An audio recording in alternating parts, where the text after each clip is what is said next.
आप सभी मीडिया बंधुओं को बहुत बहुत धन्यवाद। आज आप आए इस प्रेस कॉन्फ्रेंस के लिए। हमारे साथ अखिल भारतीय पान महासंघ के प्रदेश अध्यक्ष राम सकल जी बैठे हैं। सबसे लास्ट में IIP के कार्यकारी अध्यक्ष प्रोफेसर के राज, प्रदेश अध्यक्ष श्री राजेश कुमार जी, प्रवक्ता खुशबू राय जी, और अभी हमारे पार्टी में ज्वाइन किए हैं कुछ दिन पहले खगड़िया के मनोज कुमार सिंह जी हमारे पीछे हैं। लोक गायिका आप जानते हैं, इंदू देवी जी, राष्ट्रीय अखिल भारतीय पान महासंघ का राष्ट्रीय अध्यक्ष अनिता गुप्ता जी, युवा प्रदेश अध्यक्ष अखिल भारतीय शेखर।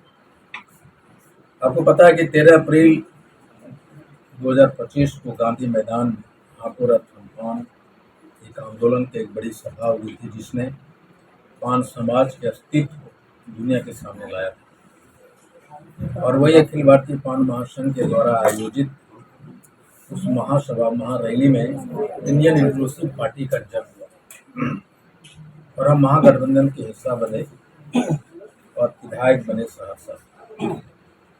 मैं चाहता हूं कि आने वाले 13 अप्रैल को हमारे जनरेशन अखिल भारतीय पान महासंघ के जितने भी सदस्य हैं, हमारे बच्चे आने वाले जनरेशन और इंडियन इंक्लूसिव पार्टी के जितने भी लोग 13 अप्रैल को इतिहास के पन्नों में दर्ज करने के लिए, मैं याद करने के लिए पान सम्मान दिवस के रूप में मनाए, जिसकी शुरुआत बापू सभागार में 12 अप्रैल को होने जा रही है। बेसिकली गांधी मैदान 13 अप्रैल को हुआ था, लेकिन 13 अप्रैल को सारी हौले बुकती और मैं चाहता था कि पहली पान सम्मान दिवस होगा, तो हम चाहते थे कि बड़ा कार्यक्रम हो, इसलिए हम लोगों ने 12 अप्रैल को बापू सभागार अवेलेबल था, इसलिए हम लोग 12 अप्रैल को कर रहे हैं। और उस दिन मैंने इनवाइट किया है, मेरी बात हुई है राहुल गांधी जी की टीम से। उनको 13 अप्रैल के लिए मैंने इनवाइट किया था, लेकिन अब 12 अप्रैल हो गया है, तो इस कार्यक्रम का उद्घाटन आदरणीय श्री राहुल गांधी जी करेंगे और उनके मुख्य अतिथि होंगे राजद के बिहार विधानसभा के नेता प्रतिपक्ष तेजस्वी यादव जी, और अति विशेष अतिथि होंगे दीपंकर भट्टाचार्य। और उसकी तैयारी हम लोग पूरे शोरों से कर रहे हैं। और मुझे लगता है कि जब हमने कोई कार्यक्रम किया वो ऐतिहासिक हुआ है। इसकी तैयारियों की आज हम लोग बैठे थे और हमने तय किया है कि किस तरह से कौन से कार्यक्रम होंगे, हमारा टूर का प्रोग्राम कैसे होगा। और इसी क्रम में इसमें देश के तो पता होगा कि हमारा 20 से 22 करोड़ कांटी, ततवा, पान, फूली, पूरी, मुदिराज, मोतियार, कालिका, बहुत सारे हमारे पूरे भारत में हैं। बहुत पूरे पूरे भारत से लोग आएंगे। और मैं झांसी में पूरी समाज का एक बड़ा, आपको मालूम है कि वीरांगना झलकारी बाई हमारे समाज की एक बड़ी वीरांगना थी, उनका शहादत दिवस झांसी में होने जा रहा है 4 अप्रैल को। तो मैं यूपी में पहला हेलीकॉप्टर लैंडिंग कर रहे हैं, दिल्ली से हेलीकॉप्टर लेंगे और 4 अप्रैल को पहुँचेंगे। और हमारी party Indian inclusive party Bengal में, यूपी में और आसाम के चुनाव में अपनी भूमिका निभाने जा रही है। और चूँकि 12 अप्रैल को बापू सभागार में पान सम्मान दिवस होना तय हुआ है, और इसीलिए आज मैंने आपको यहाँ बुलाया।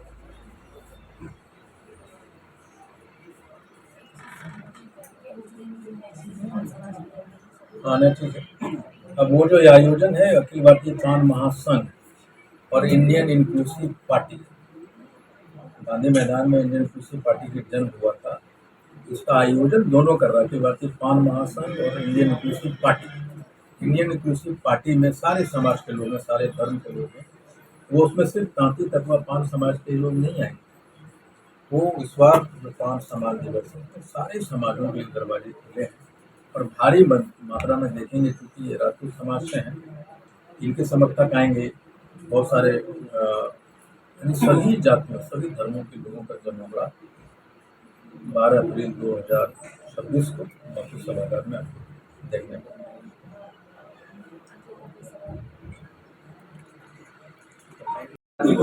याद करेंगे।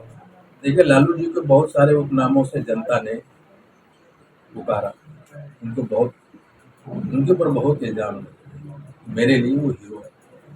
अगर वो नहीं होते तो ऐपी गुप्ता के सामने बैठे नहीं होते। एक उसी तरह नीतीश कुमार एक डेवलपमेंट रोल मॉडल दिया है, नॉट ओनली बिहार।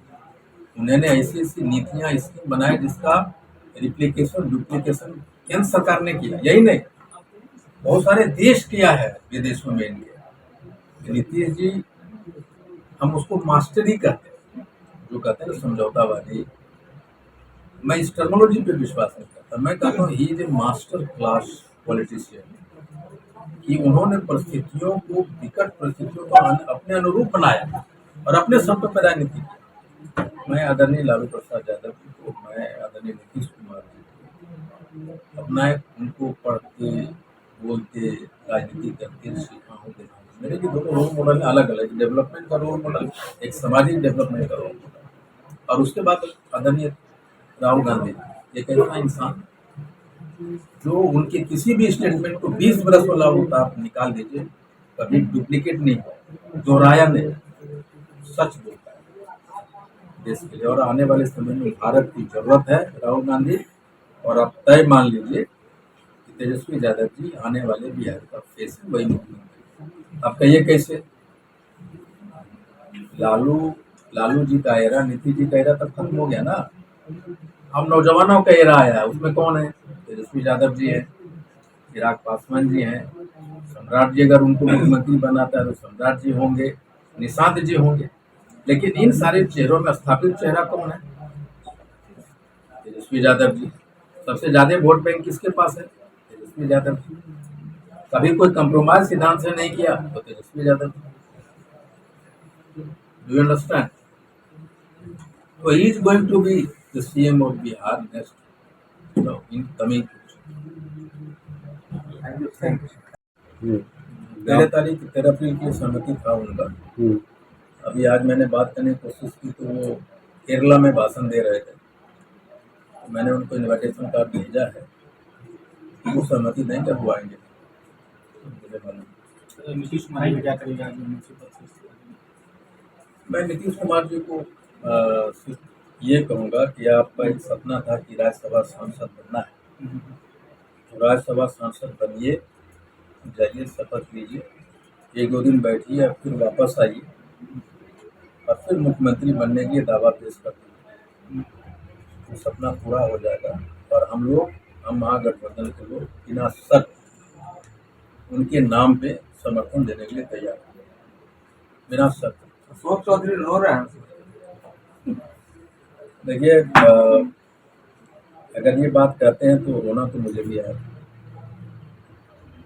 कि हम नीतीश कुमार जी को नहीं देख पाए। उन्होंने बिहार को बहुत कुछ दिया है और उनका जाना, इस तरह से जाना मुझे व्यक्तिगत तौर पे अच्छा नहीं लगा।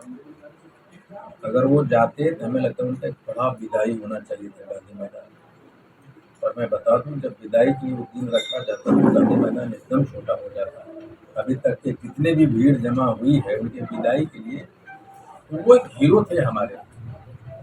उनका इस तरह से जाना मुझे अच्छा नहीं लगा। आरजेडी कह रही है कि 20 साल तक परिस्थितियों के मुख्यमंत्री बने रहे हैं।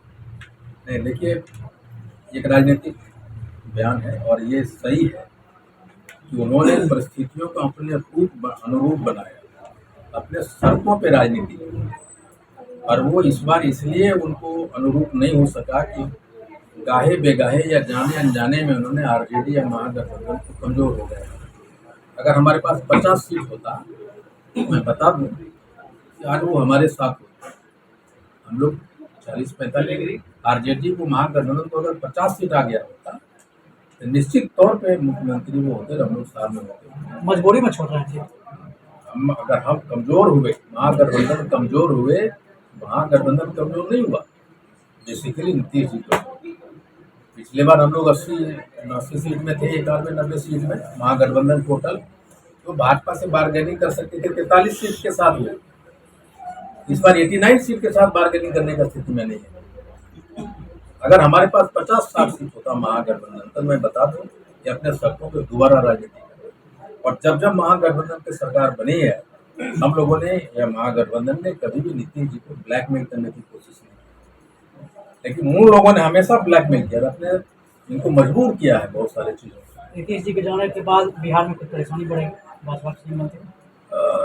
मैं ये तो नहीं कहूँगा पर्सनल, लेकिन जो उम्मीदें नीतीश जी के चेहरे पे वोट मिला है ना, कि भाजपा के चेहरे पे मिला है।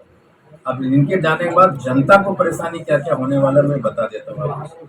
एक तो जो 2 लाख रुपया वाला योजना था ना, वो ठंडा बस्ती में जाने वाला है। अब 125 यूनिट जो बिजली थी, अब वो बदल गया नियम। अब 8 रुपया 25 पैसा, 7 रुपया कुछ, 5 रुपया कुछ, अलग अलग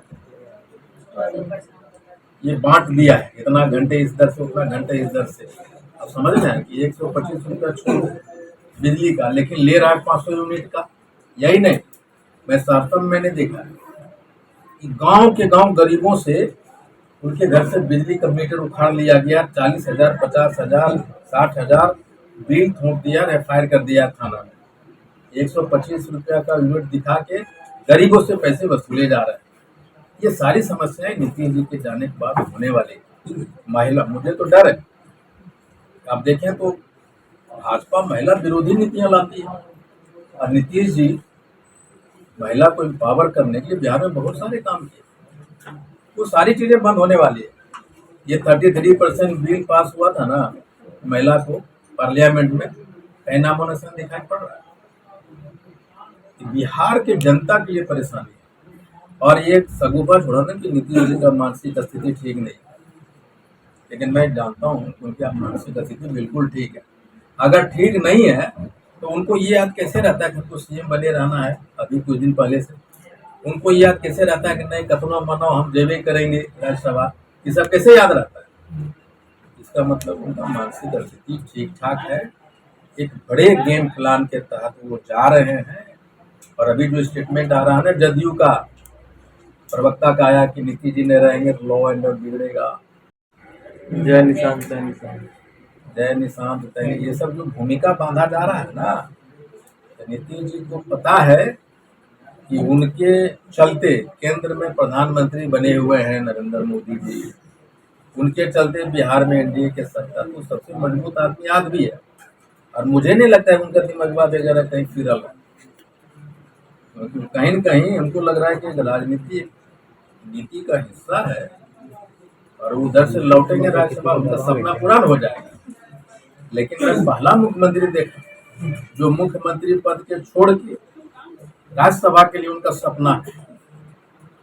नीतीश जी भैल रंग का आदमी नहीं है, बड़ा चाणक्य, 10 तो चाणक्य मरे होंगे तभी वो पैदा लिए होंगे। अच्छा सर, जैसे 2025 का बिहार विधानसभा इलेक्शन था, पूरा पॉलिटिकल कैंपेन इंडिया का था कि 25 से 30% एक जनादेश की मांगते हैं कि जनादेश जिसके फेस पे लिया गया है इस। अगर इसके प्रति सबसे ज्यादा जिम्मेदार अगर कोई व्यक्ति होगा तो नीतीश जी ने होंगे भाई। उनके चेहरे पे वोट मिला है, वरना भाजपा को क्या वो वोट है। भाजपा अगर अकेले चुनाव लड़ जाए तो हमको लगता है ये काको सीट जीतेगा नहीं जीतेगा भगवान जाने। सारी नीतीश जी के चेहरे पे मिला है। तो नीतीश जी अगर छोड़ के जा रहे हैं तो जनता के साथ उनका कमिटमेंट नहीं हो रहा है पूरा।